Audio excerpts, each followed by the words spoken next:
ये आकाशवाणी रायपुर है। छत्तीसगढ़ी समाचार बुलेटिन के संग सोहेल खान यजदानी के जय जोहार। जम्मो सुनैया मनला रक्षाबंधन तिहार के गाड़ा गाड़ा बधाई। अब सुनाओ आज के प्रमुख समाचार। केंद्रीय सूचना और प्रसारण मंत्रालय डहर ले आजादी के अमृत महोत्सव के रूप में ए महीना के 23 ले 29 तारीख तक विशेष सप्ताह मनाए जाही। इति दुर्ग में फिट इंडिया फ्रीडम रन के आयोजन करेगी। प्रदेश में कोरोना ले बचाव खातिर अब तक 1,38,92,000 ले ज्यादा टीका लगाए जा चुके हैं और भाई बहनी के पवित्र स्नेह के प्रतीक रक्षाबंधन के तिहार आज जम्मू देश समेत छत्तीसगढ़ में बड़ उत्साह के संग मनाए जावत है। दंतेवाड़ा में आत्मसमर्पित माओवादी मन ला दंतेश्वरी फाइटर्स के महिला कमांडो मन राखी बांधीन। देश भर में 18 बछर ले ज्यादा के जम्मू लोगन मन बर सरकारी केंद्र मन में मुफ्त में टीकाकरण अभियान चलाए जावत है। आप मन ले अपील है कि कोविड रोधी टीका जरूर लगाओ, कोरोना महामारी बर कोनो किस्म के कोताही झन बरताओ और ए 3 ठीन सरल उपाय के पालन करो। मास्क लगाओ, 2 गज के सुरक्षित दूरी बनाए रखो, घेरी बेरी साबुन ले हाथ ला धोवाओ। लोगन मन ला कोरोना ले जुड़े जानकारी दे और उखर मार्गदर्शन बर राष्ट्रीय हेल्पलाइन नंबर हवय। छत्तीसगढ़ बर हेल्पलाइन नंबर हवय 104 और 0712235091। संगे संग राष्ट्रीय हेल्पलाइन नंबर हवय 1075। अब समाचार विस्तार ले। केंद्रीय सूचना और प्रसारण मंत्रालय डहर ले आजादी के अमृत महोत्सव के रूप में ए महीना के 23 ले 29 तारीख तक विशेष सप्ताह मनाए जाही। ए दौरान आकाशवाणी के समाचार सेवा प्रभाग और एखर क्षेत्रीय इकाई मन ह धरोहर निशान और अपराजिता जैसन विशेष कार्यक्रम के प्रसारण करही। दूरदर्शन घलो देशभक्ति में आधारित विश्व फिल्म महोत्सव आयोजित करही। ए दौरान स्टार्टअप डिजिटल क्रांति अनुच्छेद 370 के निष्प्रभावी होए और रक्षा अंतरिक्ष जैसन विषय में दूरदर्शन विशेष कार्यक्रम प्रसारित करही। एथी छत्तीसगढ़ में प्रादेशिक लोक संपर्क कार्यालय ROB रायपुर डहर ले 25 अगस्त ले 5 ठीन जिला मन में प्रचार कार्यक्रम आयोजित करे जाही। देश के स्वतंत्रता के 75वां बछर के मौका में शुरू करे गे आजादी के अमृत महोत्सव में छत्तीसगढ़ में कतकोन आयोजन करे जावत है। यही कड़ी में दुर्ग में आज फिट इंडिया फ्रीडम रन के आयोजन करेगी। एमा नेहरू युवा केंद्र दुर्ग और हेमचंद यादव विश्वविद्यालय के राष्ट्रीय सेवा योजना के विद्यार्थी मन शामिल हुई। ये दौड़ सरदार वल्लभ भाई पटेल मैदान ले शुरू होके आने रद्दा ले होवत वापस स्टेडियम पहुंचिस। ए दौरान जनप्रतिनिधि मन हा स्वतंत्रता संग्राम सेनानी मन के योगदान ला याद करत युवा मन ले फिटनेस ला बढ़ावा दे खातिर अपील करीन। छत्तीसगढ़ में कोरोना ले बचाव खातिर अब तक 1,38,92,000 ले ज्यादा टीका लगाए जा चुके हैं। यही बीच प्रदेश में कोरोना संक्रमण के दर में लगातार सुधार होवत है और औसत पॉजिटिविटी दर 0.3% में आगे हवय। काली प्रदेश में कोरोना संक्रमण के 74 ठीन नवा मामला आगू आइस। उहें 16 ठीन जिला मन में कोरोना के एको ठीन मरीज नहीं मिले हैं। प्रदेश में एबेरा करीबन 900 मरीज मन के इलाज आने अस्पताल और होम आइसोलेशन में चलत हवय। भाई बहनी के पवित्र स्नेह के प्रतीक रक्षाबंधन के तिहार आज जम्मू देश में बड़ उत्साह के संग मनाए जावत है। राखी तिहार बहन के प्रति अपन भाई के प्रेम और कर्तव्य के प्रति हवय। आज के दिन बहनी मन अपन भाई मन के हाथ में रक्षा सूत्र बांधथे और मिठाई खवाथे। भाई मन घलो अपन बहनी मन के रक्षा के संकल्प लेके ओमन ला उपहार देथे। राष्ट्रपति रामनाथ कोविंद और प्रधानमंत्री नरेंद्र मोदी हा रक्षाबंधन के मौका में लोगन मन ला अपन बधाई दीन है। रक्षाबंधन के तिहार छत्तीसगढ़ में घलो बड़ खुशी और उत्साह के संग मनाए जावत है। ए मौका में प्रजापिता ब्रह्मा कुमारी ईश्वरीय विश्वविद्यालय के क्षेत्रीय निदेशिका ब्रह्मा कुमारी कमला दीदी के संग ब्रह्मा कुमारी सविता दीदी और आने बहनी मन हा मुख्यमंत्री ला राखी बांधीन। उन्हें राज्यपाल हा मुख्यमंत्री भूपेश बघेल, पूर्व मुख्यमंत्री डॉक्टर रमन सिंह, विधानसभा अध्यक्ष डॉक्टर चरणदास महंत, नेता प्रतिपक्ष धर्मलाल कौशिक और उच्च न्यायालय के कार्यवाहक न्यायाधीश प्रशांत मिश्रा ला राखी के संग उपहार बेच के रक्षाबंधन के अपन शुभकामना दीस।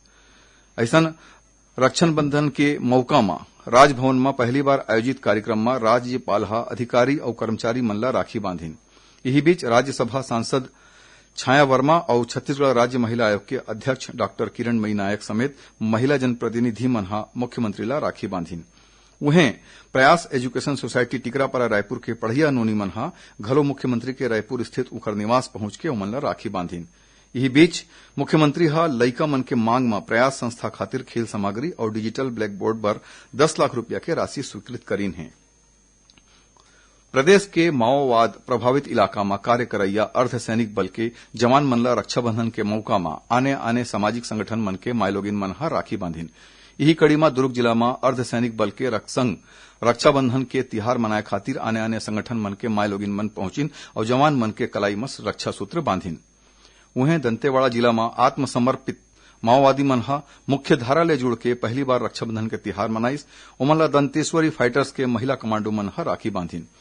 ऐसने बस्तर जिला में आज पुलिस अधीक्षक जितेंद्र सिंह मीणा और आने जवान मन ला माओवाद पीड़ित मायलोगिन और महिला पुलिस कर्मचारी मन हा राखी बांधिन। वही कोंडागांव जिला में वृक्ष रक्षा सूत्र एक संकल्प वृक्ष को बचाने का कार्यक्रम आयोजित करेगी, जेमा प्रदेश के कांग्रेस अध्यक्ष मोहन मरकाम हा वन मंडल कार्यक्रम में साल के वृक्ष ला बड़का राखी बांधिन। ए परिक्षेत्र में वन प्रबंधन समिति के सदस्य मन डहार ले हरेक बछर वृक्ष मन ला बचाए खातिर वृक्ष रक्षा जीवन सुरक्षा कार्यक्रम के तहत ग्रामीण मन ला जागरूक करे जाथे। छत्तीसगढ़ी समाचार बुलेटिन आप मन आकाशवाणी रायपुर ले सुनत हव। छत्तीसगढ़ के खबर ले है आपके वास्ता और खबर के विश्वसनीयता ले है हमार वास्ता। आकाशवाणी समाचार रायपुर के प्रादेशिक समाचार बुलेटिन के संगे संग हमार समसामयिक कार्यक्रम आप रेडियो के संग अपन मोबाइल में घलो सुन सकत हव। आकाशवाणी समाचार फेसबुक, ट्विटर और यूट्यूब में घलो हावय। हमार फेसबुक पेज हरे Chhattisgarh news on AIR, Twitter handle CGAIR news और हमार यूट्यूब चैनल हरे छत्तीसगढ़ AIR न्यूज।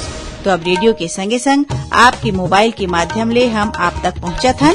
छत्तीसगढ़ के हर खबर पर सुनत रहो आकाशवाणी समाचार। अब आगू बढ़थन बाचे समाचार कोती। छत्तीसगढ़ के माओवाद प्रभावित सुकमा जिला में रक्षाबंधन के मौका में दुर्गा फाइटर्स नाव के महिला कमांडो मन के नवा टीम के गठन करे गे हवय। ये टीम माओवादी मन के खिलाफ कार्रवाई में शामिल होही। जिला के पुलिस अधीक्षक सुनील शर्मा हा ये कमांडोज मन ले भेंट करके उखर मन के औसत हौसला अफजाई करीन। ए दौरान दुर्गा फाइटर्स के ए महिला कमांडोज मन हा क्षेत्र ला माओवाद ले मुक्त करे के शपथ घलो लीन। आज विश्व संस्कृत दिवस के मौका में प्रधानमंत्री नरेंद्र मोदी हा संस्कृत में जम्मो मनखे मन ला अपन शुभकामना संदेश और बधाई दीन है। ओमन किहिन कि संस्कृत भाषा पुराना होए के संगे संग आधुनिक घलो हवय। एमा गहन तत्व ज्ञान के संग तरुण काव्य घलो हवय। श्री मोदी हा किहिन कि एकर अभ्यास सरलता ले करे जा सकत है और संस्कृत भाषा हा परम श्रेष्ठ दर्शन ले युक्त घलो हवय। एकर सेती भाषा ला ज्यादा ले ज्यादा लोगन मन ला पढ़ना चाहिए। प्रदेश में हालेच में घोषित नवा जिला मनेन्द्रगढ़ अब मनेन्द्रगढ़ चिरमिरी भरतपुर नाव ले जाने जाही। ये घोषणा मुख्यमंत्री भूपेश बघेल हा काली रायपुर में शक्ति और मनेन्द्रगढ़ जिला ले आए प्रतिनिधि मंडल ले भेंट के दौरान करीन।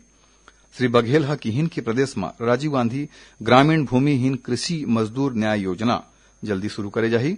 एकर खातिर 1 सितंबर ले ऑनलाइन और ऑफलाइन आवेदन के प्रक्रिया शुरू होही। ये योजना के लाभ कृषि मजदूर और पौनी पसारी ले जुड़े लोगन मन ला मिली। बस्तर जिला में काली देर शाम हुए सड़क दुर्घटना में 4 झीन महिला मन के मौत हो गई।